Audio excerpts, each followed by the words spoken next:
Hey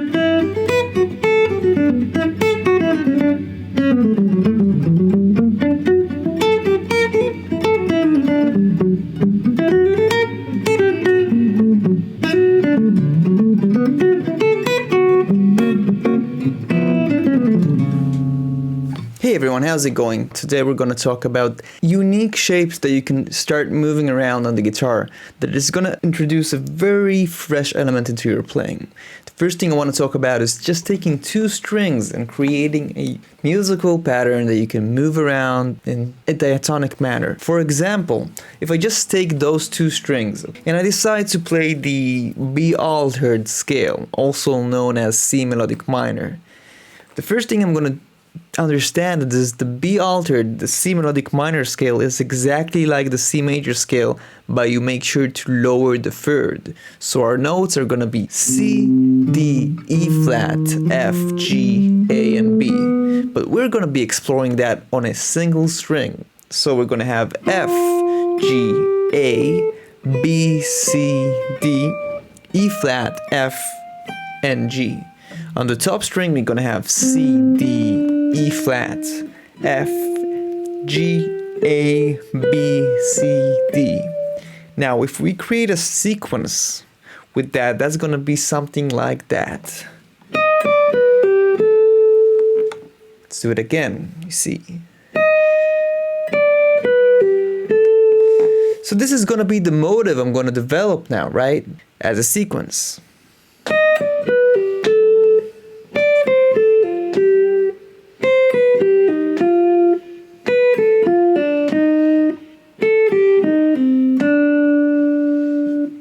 Now, you can notice that I'm playing this in 16th notes. Ta-ka, ta-ka, ta.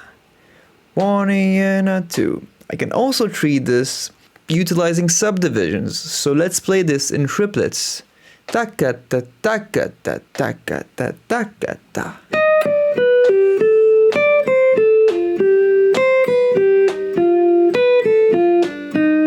Let's do some 16th notes, then triplets.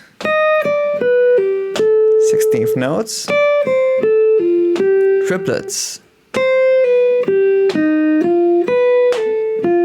1, 2, 3, 1, 2, 3. Let's put that together into a jam.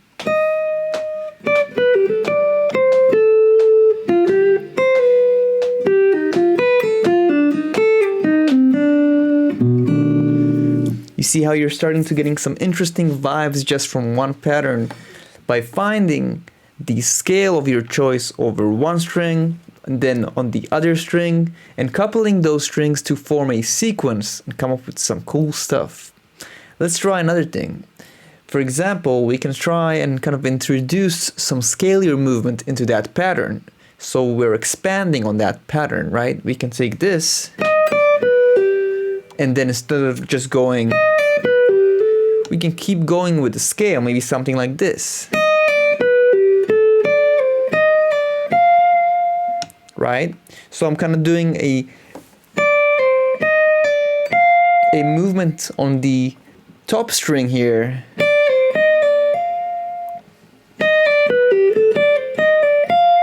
Good. Now let's be able to move it diatonically, just like we did with the other sequence. Right? So now we have a continuity of that pattern. Next. Let's keep going. Nice. Now let's treat this in triplets because that was 16th notes.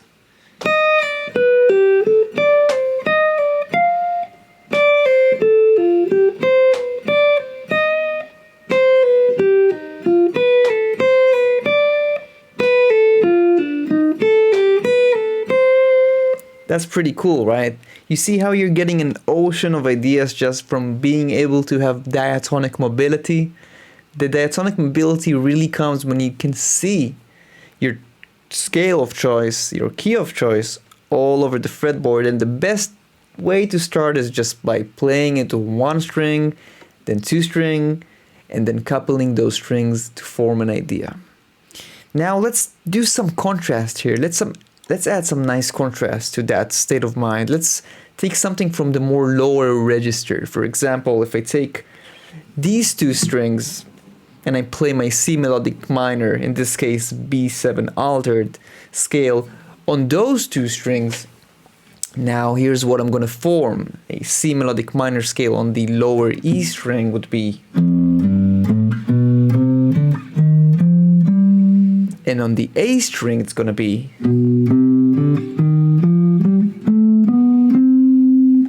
so I want to add some contrast to what I just created with the, now in the lower register. So how about something like this?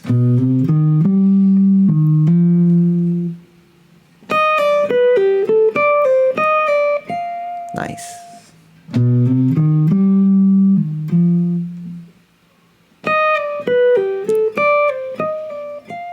Now let's move this diatonically. So instead of having, I'm now going to have, in my answer, instead of being this, it's going to be this. Again, first idea, next idea,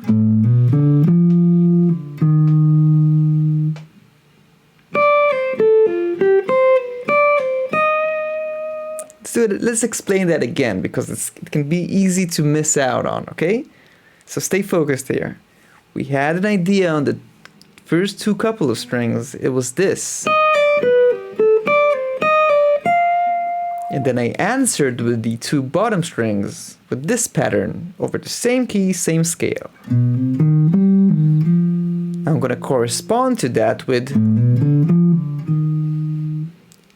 as well as the top strings.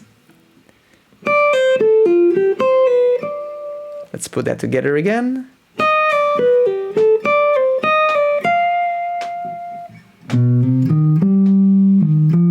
Nice.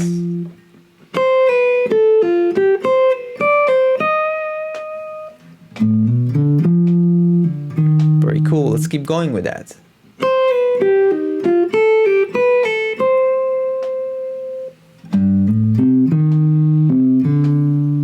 Nice. Now let's play that in triplets. You ready?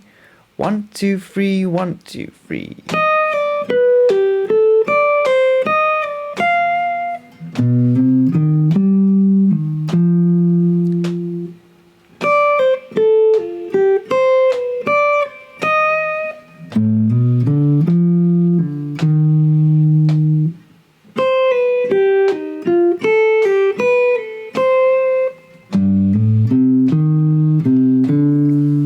You see, you're starting to create this motive of like question on the higher register and the answer on the lower register of the guitar.